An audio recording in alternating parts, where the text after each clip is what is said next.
Good enough with this. Thanks for tuning into yet another video. We are getting on the Roadmaster. The Roadmaster Pursuit, is that what he called it? Roadmaster Limited. So this of course has this is your full bagger on this one. So let's go ahead and get on this bike. I've always been a huge fan of these toy models. Let's go ahead and turn this on, and man, this seat is hot. I don't think anybody's taking this out. Can never reach the kickstands on these bikes. So we are in neutral. This thing is ready. Let's go ahead and turn that on. So I don't believe I've test ridden, no, not last year. I didn't test ride the Roadmaster last year. I did not test ride the Roadmaster last year, so it's nice to be able to get on it this year, I guess. The color's really nice. I'm able to flat foot the bike, surprisingly. Yeah, I can flat foot the bike. So let's go ahead and get going here. So of course this has the tour pack. This has everything on it. So nice display. It's not as huge as of course the 2024s, because you have the 12-inch displays on the 2024s now, but I'm not able to fully flat foot the bike. I can almost flat foot it. I'm 5'7", in case you guys are wondering. So far, you know, features wise on the sticker, Roadmaster Limited with power band audio, so I'm guessing that's their stage 2. Man, but I'm still getting used to this. So let's go ahead and get going here. All right, we don't have to worry about other drivers, which is nice. Of course the other folks, they're not too happy about that. So as far as features and everything on the bike, of course, ride command plus,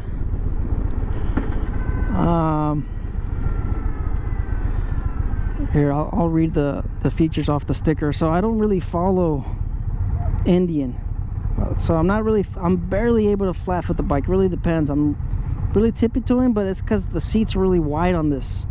It's a wide seat, but it should be wide because of course, you know, you want it to be peak comfort and performance on the Roadmaster, because I mean these bikes are built to lay down a lot of miles.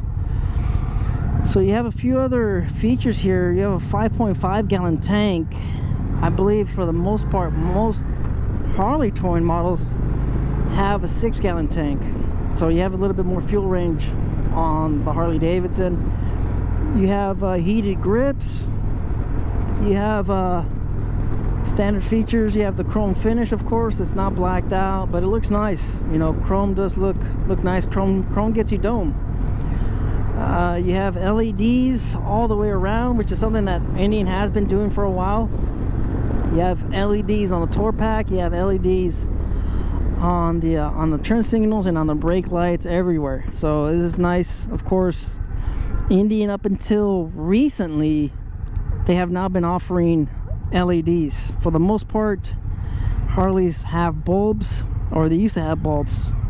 Even on the El Diablo, the Icon collection, they had bulbs still, which is, I mean, you're spending $30,000 on a bike. You would think it would have LED turn signals by then, but it just had the headlight LED. So chrome locking saddlebags, which is nice. You have locking saddlebags. I've always been a fan of the locking saddlebags. I was told that you have locking saddlebags on the CVOs on the Harleys. So let's go ahead, and I think those are the features for this one. I'm not sure what this is called. What color is this? This is called a Spirit Blue Metallic on this one. So this is $34,000, and I am getting cut off by the Jeep. Oh man, lady, what are you doing? So I got cut off because I was being distracted. Of course, the sticker price on these, I wonder if she is going to be turning somewhere soon. Maybe that's why she okay, so she is turning right, and I'll be back with the group. But yeah, you can see the high gloss finish on the inside of the fairing. You guys can see it's color matched, which is nice. The color itself, it has like a pearl flake in it. It's not, you know, it's not crazy with the pearl or the flake. It's just, it's a little subtle, but you can really see the color is quite nice. But it's not really a blue. It's more of a like a purplish, where they call it. It's called Burple, B-U-R-P-L-E. When it comes to House of Color candies, I would label this more of a purple than a blue or a purple. It's right in between. For some reason, the windshield's shaking quite a bit, so I'm not sure if it's because it's fully extended. Maybe that's what it is. Maybe the windshield is just fully extended. That's why it's shaking like that.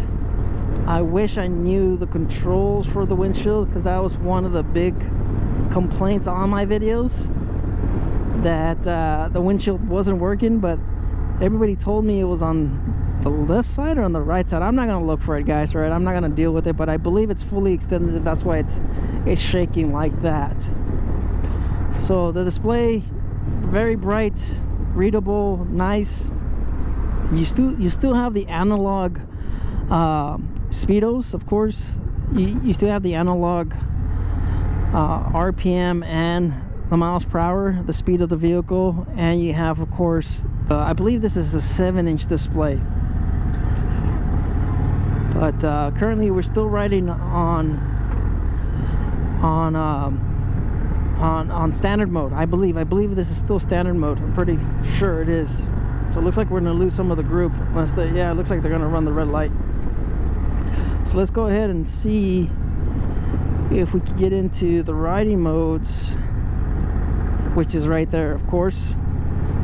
I'm pretty sure there should be a display. You also have buttons on the back of the hand controls, so you might be able to set it that way too, which is also nice. Having all the controls on the hand controls or by your hands, I believe it's a little bit safer. That way you're not reaching over. But I typically ride with, you know, one hand almost all the time, and that's just something that people also complain about. And of course, I don't have gloves. I just want to have more feel with the bike.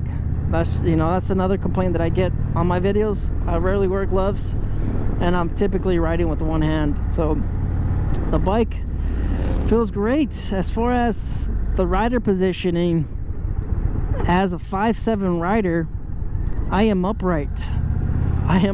My hands are nice and relaxed. They're, you know, down. Let's go ahead and put this in sport mode, and man, it's just crazy how sensitive sport mode is on these bikes. It's very twitchy, guys, very, very twitchy. But as far as the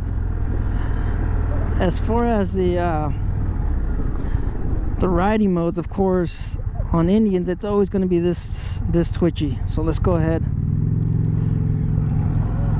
I'm always hesitant when it's on. It's just so twitchy, guys. I'm very hesitant as far as the clutch, because I'm not completely familiar with the clutch so far. So let's go ahead and put this back on standard mode. That way I feel a little bit more comfortable with the bike. And yes, this bike is heavy. I believe it's somewhere near 900 pounds. It is quite heavy. But I mean, that's what it's meant for. It's meant to be a cruiser, long range.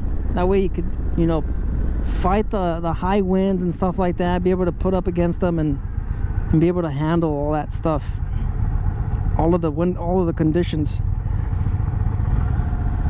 So let's go ahead and let's find that friction zone, because this hill is steep. It is a steep hill. So far, like I mentioned, the rider position has been fantastic. You have the forward controls, you have the low bars on this, and like I mentioned, I'm completely upright, relaxed feel to it. And I always liked the longer floorboards. You could always shift your legs up and down. You know, as 5'7", I like to have my feet towards the bottom of the floorboards. I like them having. I'm just more comfortable with a little bit bend in my knee. And if I have to, of course, shift or do something, I could just shift my leg up towards the shifter, and of course, you know, go down or go up the gear, whatever I need. But I like just having this really relaxed feel, and the seat is very comfortable, guys. All right, it's wide. It's a wide seat. My whole butt is on the seat, and it has a really nice wall on it, and it really grips you in place. You're really planted on the bike. You know, it's just a bike meant to do a lot of miles. You know, you could really do 4 to 6-8 hours at a time on this bike, on these bikes, because you have, of course, the comfy seat. So you guys can see I can almost flat foot the bike. The finish, the color to it, the styling of it, I really like the Chieftain or the Roadmaster. I would just call it, I guess, a Chieftain Limited or an Ultra Limited, I guess, if you're coming from a Harley background. But I really like what they did with the new fairing, the way they updated it. They made it closer to the Street Glide, but I really dig the styling of it, the rigidness of the fairing, how they really amplified the lines of the fairing. I wasn't a huge fan of the old Roadmaster, the old fairing. I think it was in 2019 or 2018. I think it was 2018, 2019, and then in 2020, that's when they updated it to what we have now. And I really like the way this one looks. So you guys can share it in the comments. You guys can let me know what you guys think. So far, the bike is just extremely relaxed, and just the positioning and everything about it, I mean, I really like it. Even though I typically have 17-inch bars on my bike, I can't get used to how wide the seat is on this thing. It's right underneath my thigh. So is there anything else? Let's just look at these. You have the display navigation, Apple CarPlay, the infotainment system on 2 wheels, traffic, weather overlays. I wasn't sure of all that stuff. This is what you have on this one. You have the 600 watt audio system, which would be, I guess, a stage 1 or stage 2 on a Harley, the boom audio. So it's got a little bit of everything. I believe the Elites are still, like, it's just a little bit above these other one, what they have from the factory. But man, it's just so comfortable, and there's a lot of room here for a passenger as well, as far as the 2-up riding capabilities. You have the tour pack with a cushion on it, so your passenger really your passenger would really feel at home on this bike. It's just one thing that's bugging me a little bit. It's just that loose windshield. Alright, so let's go ahead and put this in sport mode. I'm not sure what's going on. There we go. Alright, sport mode on the highway freeway. I'd say it's a little bit more manageable. Do have so I'm not sure what happened. We lost the lead, or what is going on? Can I lead this thing now? I want to be able to get going. Let's see, I'm looking to see if the other guy's coming up or not. Oh man. So man, we're only doing 50, guys. How? I would go around this junk, this truck, this trash truck, or whatever you want to call it. Alright, so we have the other lead coming up. I don't know what happened with the other guy. So he came up, he's leading the group now. You also have, of course, what is this, a USB? Is what, your phone? It feels like your phone would fit in here. I'm not entirely sure, but that's neat. You have a little USB connector so you can charge your phone, charge your device. Man, that riding mode it's no joke, guys. It's very responsive. You can just see how the bike wants to take off, and it's really it's an overall great package compared to Oh, police. I like the riding modes on these bikes because of course they're 800, 900 pounds. All right, you have the same displacement on this. It's the same powertrain as the Sport Chief. I believe it's the 116 on this. And having the riding modes can get you out of a pickle, just like you guys saw right now. I'm not sure what gear am I in, but this thing just took off. All right, so having the riding modes and having the same powertrain on a frame that's 900 pounds, it comes in clutch. All right, that's why I like that Harley now has riding modes on the 2024s. That 117 is the same 117. Well, not technically because they have the liquid cooled heads, but displacement wise, the 117 is the same 117 as the Milwaukee Softails. So it's nice that that they're giving you an option for you to remove that throttle leg and really just get on the bike when you have to. And I've always mentioned this, even with the limiteds from Harley, I just wish they had like a stage 2 from the factory so they could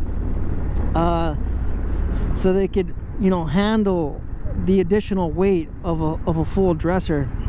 Am I still on sport mode? I'm gonna take it off. Standard mode. All right, here we go. So the engine sounds great. It's an air-cooled V-twin, single crank, of course, so it's traditional. You know, everything about it, huge fan of it. I've always been a fan of the Chieftain.